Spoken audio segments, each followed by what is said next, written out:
नमस्कार दोस्तों, कैसे हैं आप लोग। मेरे चैनल स्टडी विद सैम में आप लोगों का स्वागत है। चलिए, हम लोग जो पेट की क्लास चला रहे हैं उसमें इतिहास विषय में आज तीसरा टॉपिक हम लोग देखेंगे, 6ठी शताब्दी ईसा पूर्व का भारतीय इतिहास। और इसके अंतर्गत हम लोगों को देखना है 16 महाजनपद, जिससे एक सवाल आने की संभावना बनी रहती है। तो आइए देखते हैं। 6ठी शताब्दी ईसा पूर्व का भारतीय इतिहास, इसमें आपका मुख्यतः 3 उसमें परिवर्तन होता है: राजनीतिक परिवर्तन, आर्थिक परिवर्तन और सामाजिक या धार्मिक परिवर्तन। राजनीतिक परिवर्तन में क्या होता है, पूर्व वैदिक काल में हम लोग जो हमारे कबीले थे या जहाँ पे हम लोग रहते थे उसे जन कहा जाता था। आगे उत्तर वैदिक काल आते आते वो जनपद का रूप धारण कर लिया। इसके बाद जब 6ठी शताब्दी ईसा पूर्व के आगे का समय आया तो वहाँ पे इनका आकार और जनसंख्या बड़ी हो गई, तो इनको हम लोग महाजनपद के नाम से जानने लगे। इसके बाद कुछ आर्थिक परिवर्तन भी हुए, जैसे व्यापार में परिवर्तन हुआ, कृषि, और इस काल को हम लोग द्वितीय नगरीकरण की संज्ञा देते हैं।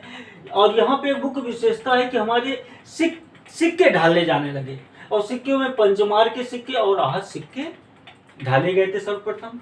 और सामाजिक धार्मिक परिवर्तन में जाति व्यवस्था और कर्मकांड, बलि व्यवस्था, जैन का बढ़ गए थे, इसलिए इनका विरोध करने के लिए जैन और बौद्ध धर्म का प्रादुर्भाव हुआ।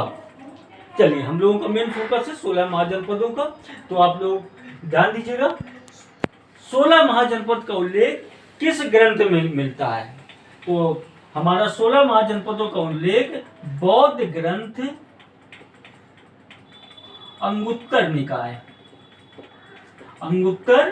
निकाय में सर्वप्रथम 16 महाजनपदों का उल्लेख मिलता है, जो प्रमाणिक है और सही है। इसके बाद एक जैन ग्रंथ है हमारा भगवती सूत्र करके, जैन ग्रंथ भगवती सूत्र करके, जिसमें भी हमारा 16 महाजनपदों का उल्लेख मिलता है।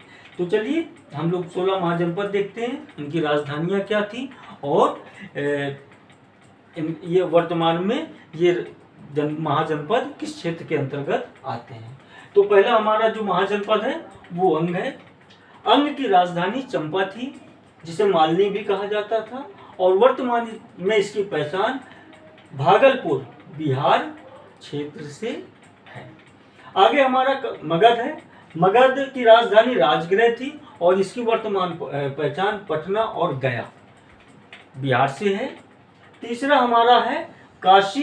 काशी की राजधानी वाराणसी थी और वर्तमान में भी इसकी पहचान वाराणसी से है। और वाराणसी आप लोग जानते होंगे कि हमारे माननीय प्रधानमंत्री जी का संसदीय क्षेत्र है।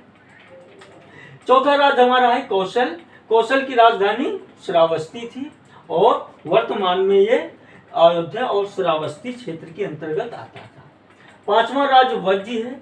वज्जी की राजधानी वैशाली थी। वैशाली हमारा वर्तमान में बिहार राज्य के अंतर्गत आता है।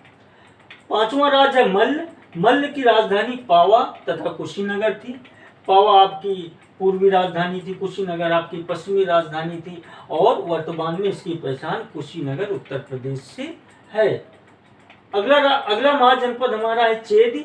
चेद की राजधानी सुक्तिमती या शक्तिमती थी और आधुनिक पहचान इसकी बुंदेलखंड क्षेत्र से है। अगला राज्य हमारा वत्स। वत्स की राजधानी कौशाम्बी थी और वर्तमान में कौशाम्बी उत्तर प्रदेश का एक जिला है। अगला राज्य हमारा कुरु है। कुरु की राजधानी इंद्रप्रस्थ थी और वर्तमान में यह क्षेत्र दिल्ली, मेरठ और थानेश्वर के आसपास पड़ता है, जो दिल्ली और उत्तर प्रदेश के अंतर्गत आ जाएगा। अगला महाजनपद हमारा है पांचाल।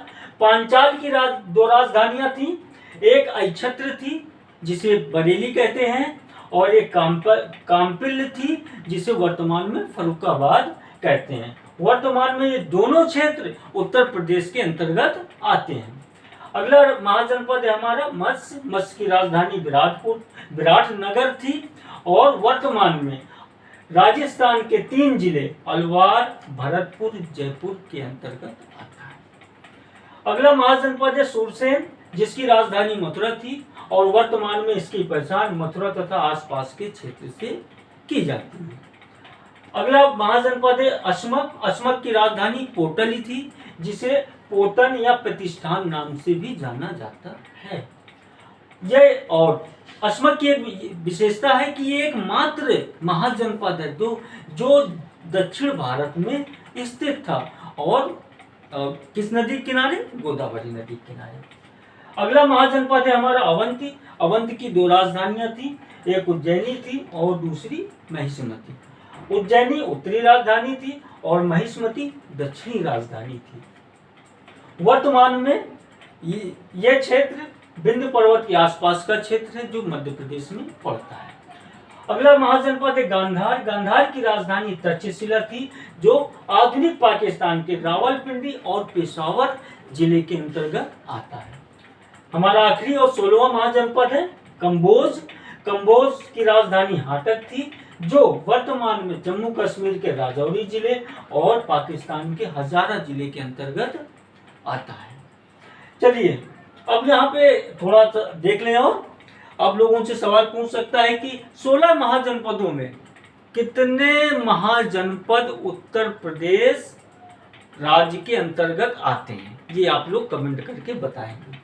ठीक है, और सारा आपका प्रश्न का टाइप भी देख लीजिएगा कि इनको सुमेलित करने का, या एक करके पूछ देगा कि अंग की राजधानी क्या थी, या अंग किस क्षेत्र के अंतर्गत आता था, या हमसे कभी पूछ देता है कि मत्स्य महाजनपद की पहचान किस राज्य से है, तो आप लोग बता सकते हैं मत्स्य की राजधानी विराटनगर थी और ये वर्तमान पहचान अलवार, भरतपुर और जयपुर, जो कहाँ पे है?